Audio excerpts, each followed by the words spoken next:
Welcome back to the show. From online dating to Facebook to texting to Match.com. We're talking about the way we make our love connections these days. It's almost entirely based in technology, but is that a good thing? Hope Rike, our dating expert from It's Just Lunch, is here to tell us whether all this technology is ruining romance. Hope, I feel like the answer to that is clearly yes, because there's nothing romantic about this.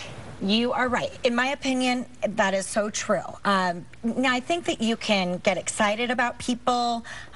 You can feel that little, oh, you know the feeling you get when somebody flirts with you and you like them too, the butterflies, the roller coaster. You can get those feelings the same way.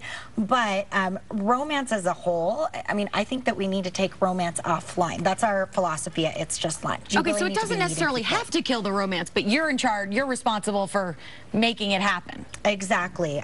When it comes to online dating, that's a huge trend right now. A lot of people are making that initial contact that way.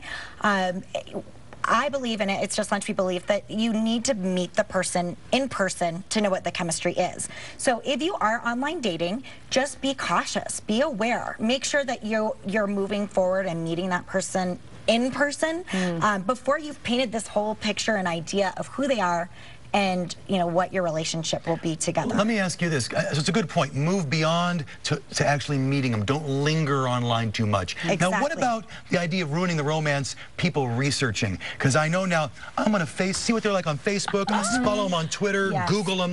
Is that ruining the romance to over-research your date? This is a huge issue. I have a client that's married through me now. She almost didn't meet her match because she had done some research, and we're all about confidentiality. We don't give out last names, but this particular client we had matched with had a very unique first name, and he was a doctor. So she got online, did some research, and called me. I'm not going to meet him. Why? Well, his pictures, he doesn't look attractive enough.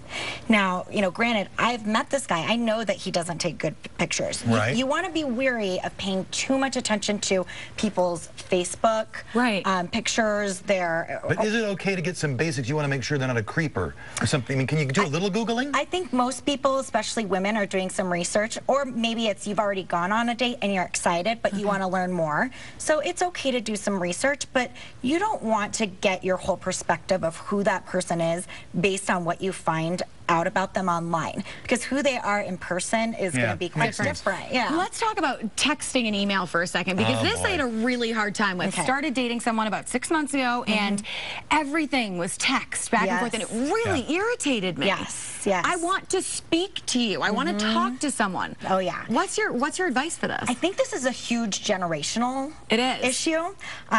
Older clients that I work with, they go on a date, get a text and, what is this, Hope? Why didn't he call me? I'm so confused. And as a woman, and most of the women that I talk to, they appreciate that guy picking up the phone and having the confidence to call you. Text is a cop-out. It's safer. I think people feel safer, and they feel less of a chance of really having to face that rejection. It's also less romantic, isn't it? It is. Wouldn't you be more impressed with the guy that had calls? That's where the romance more romantic. So at what point do you say, hey, stop texting, start calling? I think it's important in relationships. Me and my husband, there are times, especially if there's anything that comes up where text can be so misinterpreted, and emails. Let's have a conhaving so you can hear my inflection. How many times have you sent your partner a text and they thought you were mad, but you weren't? Having that conversation, that's how you are going to figure that out. Makes sense. We're out of time, but I'll tell you what, I want to promote your website, because you do great stuff all the time, and it is? It's justlunch.com, or it's justlunchcolorado.com. It's justlunchcolorado.com. It's just lunch. Yeah, my friends have actually tried it and had great success. Good advice as always, my dear. Thank you. We'll see you again soon. Coming up next, it's our cute kid of the